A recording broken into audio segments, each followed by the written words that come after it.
Welcome to Royal Secrets. Conflict between Meghan Markle and Queen Elizabeth allegedly occurred over this striking wedding detail, according to a new book. Anyone who followed the British royal family's activities around the time of Prince Harry and Meghan Markle's wedding in May is aware that the happy pair had a fair share of trying familial issues in their quest to walk down the aisle. There was no question plenty on the couple's plates to deal with as they fought their way to St. George's Chapel, from gate-crashing threats from step-siblings to a hospitalized father of the bride. And up until this point, it would seem that the well-behaved relatives on the groom's side of the family had been the calm in the bride's turbulent sea, volunteering to help Meghan walk down the aisle, picking the wedding's soundtrack, and generally acting as a rock for the happy couple to lean on. But a recent book claims that not everything inside the palace was as it looked. According to the article Charles at 70 by reporter Robert Jobson, Meghan and her future mother-in-law Queen Elizabeth had a disagreement about the tiara, a significant wedding ornament.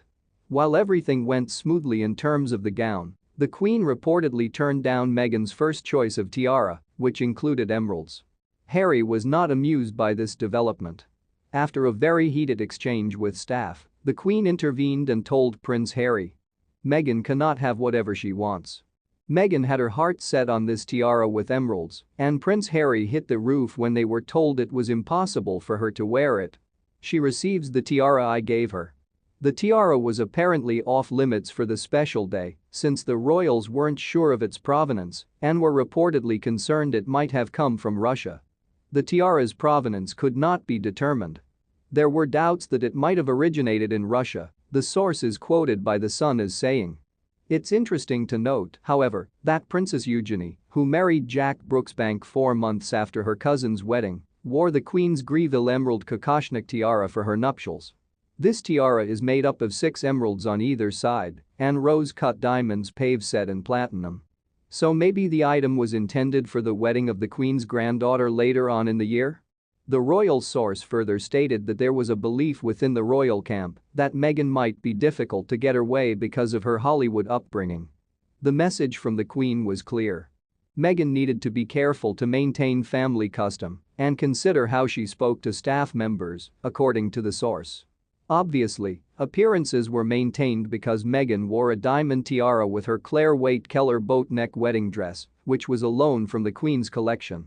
The bride decided to pair her sparkling headgear, which contained different flora from the 53 Commonwealth nations, with a lengthy veil. In another news, Kate commends the student for picking up a skill she is teaching Prince George. Before the start of the new school year, Kate, Princess of Wales, and Prince William moved to Windsor with their kids.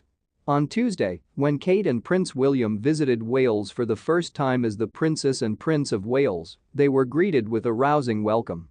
Many children, including one that caught Kate's eye, were among the dozens of individuals they stopped to speak with. Kate informed the boy, pointing out his tie. "Do you tie your ties by hand? I'm proud of you." The princess, who also received the title of Duchess of Cornwall upon King Charles III's accession to the throne, continued by revealing that she has been teaching her eldest son how to tie a tie because he must now wear one to his new school, Lambrook. She uttered, "George has been learning from me because he now needs to wear a tie to school, so I'm teaching him how to do it. But congratulations, you did a terrific job with your tie. I'm glad to have you." 2-year-old Charlotte, the daughter of Reverend Stephen Bunting, who oversees the renovated church and community hub St. Thomas Church, and his wife Rachel, was among the other kids Kate met on Tuesday. Kate was chatting with the cute toddler when she said, "You go by Charlotte, right? At home, I also have a Charlotte. Where is my Charlotte, by chance?" Along with her brothers George and Louis, she attends school. This month, the kids of Kate and Prince William began attending Lambrook School. On September 8, the same day of the passing of Queen Elizabeth II, they began their first full day of classes. Prior to relocating to Lambrook, Prince Louis attended Wilcox Nursery School, Prince George and Princess Charlotte attended Thomas's Battersea in London. Kensington Palace made the announcement about the new school in late August. Prince George, Princess Charlotte, and Prince Louis will start attending Lambrook School in Berkshire in September 2022, the Duke and Duchess of Cambridge announced today. They are happy to have located a school for all three of their children that shares Thomas's ethos and values.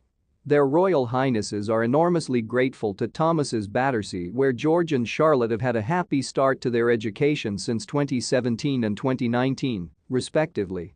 A photo session was staged to commemorate Prince George, Princess Charlotte, and Prince Louis's first day of school when the family of five arrived at Lambrook's entrance and was welcomed by Headmaster Jonathan Perry. Prince William, who is next in line to the throne, has been seen wearing a tie multiple times in the past, even if Prince George and Prince Louis weren't in them. The 9-year-old child most recently wore a tie during the Queen's 19th of January state burial.